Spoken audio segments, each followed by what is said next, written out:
Do not look up the word in your mother tongue, in your first language. That'd be a big mistake. Unless you absolutely have to. Only if you have to. So try to avoid that. And write the meaning of the word in English. Also, make sure you understand how to use the word properly in context, in a sentence. That means in a sentence, in a certain situation or context. So for example, the word correlation. What does the word correlation mean? The word correlation means connection, link, tie, relationship, right? And then you would have to use it in a sentence.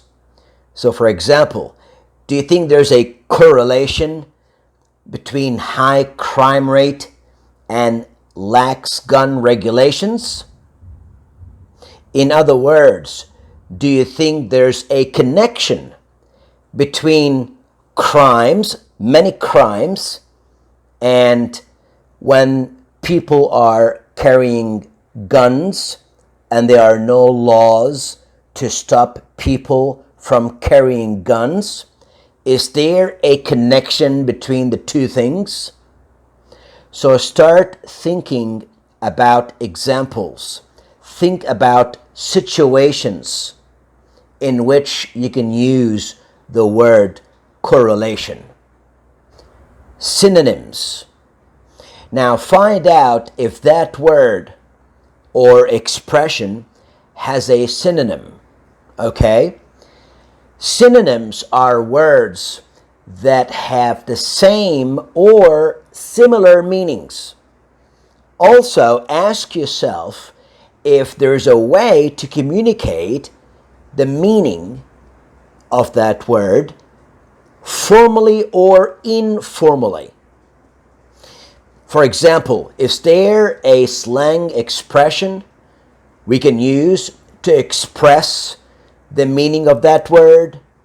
Is there an idiom we can use to convey the same message? For example, if I want to use the word hate. Now, what are words? What are other words that have the same meaning as hate? Well, resent, or loathe, or abhor, or detest, etc. But what is a slang expression or an idiomatic expression I can use to express the meaning of hate? Well, I can say, I hate someone's guts. I hate someone's guts. I hate him very much. I hate his guts. Or you hate something like sin. Okay? So there are many ways to express the same idea. And it's good to think about synonyms. Now, just like we have synonyms, we also have antonyms.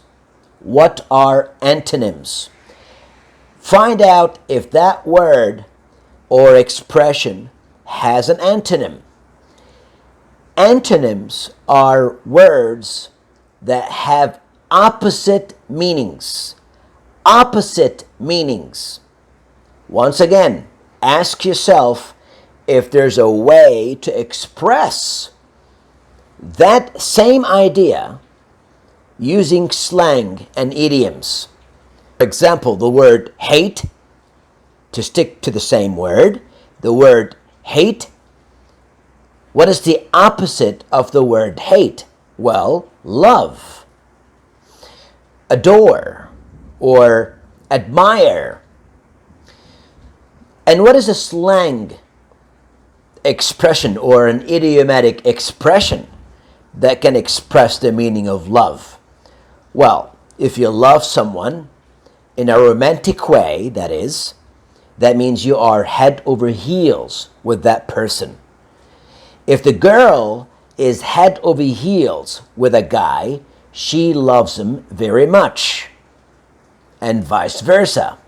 If you are not head over heels with someone, that means you don't love that person very much. And I'm talking about romantic love, not normal love. Do you understand? So, synonyms and antonyms are very important areas in the English vocabulary. Explore the prefixes and suffixes of the words and how that could change the meaning of the word. Prefixes are letters we add at the beginning of the word, and suffixes are letters that we add at the end of the word. Understanding how to use prefixes and suffixes could help you to build up your vocabulary much quicker than just looking up each word in the dictionary in isolation. So, let me give you an example of a prefix. Honest. The word honest can be dishonest. So if I add the prefix dis before honest, it turns into a dishonest, which is the opposite meaning of honest. So you are a dishonest person. You are not an honest person. You're a liar. The word likely. Unlikely. Likely is possible. It is likely that you will pass the test. That's because you practice hard. But it's unlikely that you're going to pass it. That means it's almost impossible that you're going to pass that exam. Because I know that you're a lazy person, or you're very busy, so you're not studying very hard. So it's almost impossible that you're going to pass that exam. Paint. You repaint. Repaint. That means you paint it again. Confident. Overconfident. You are not just confident. If you are just confident, it's a good thing. But if you're overconfident, that means you are way too confident, and that is not a very good thing. Maybe you are too confident. You should not be that confident. You should be less confident. So those are examples of prefixes. They are letters that we add at the beginning of the word. But we have suffixes. Suffixes are letters that we add after the word. So, for example, the word explore. When you explore, you learn new things or you visit new places.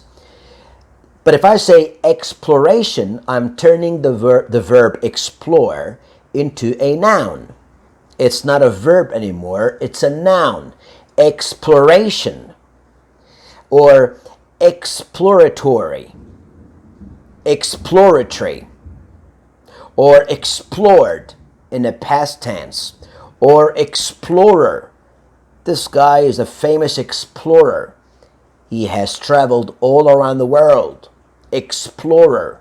Phrasal verbs. Phrasal verbs are verbs followed by prepositions or adverbs. They are a very important feature of spoken and written English. Examples. The verb awake. I don't have to say awake. I can say wake up. I wake up at 7 in the morning. Or get up. If you collect something, you are picking that thing up. I'm picking something up. Okay? So I have some package, some box at my friend's house. I need to go over to my friend's house and pick it up. Pick it up. Pick it up. So I can pick something up. Something falls on the ground, I pick it up. Explode. You know, typically a bomb explodes, so it blows up. So we use the phrasal verb blow up. When you raise a child, you bring up a child, or you bring a child up. You cancel a meeting. If you have a meeting and you cancel a meeting, you can call off a meeting. Call off. If you got a wedding, you're getting married, you have a wedding, but you want to cancel the wedding because maybe you don't have enough money, or you broke up, you call off a wedding. So always write examples of the new words that you hear and double check with your teacher to make sure your use of the word is accurate.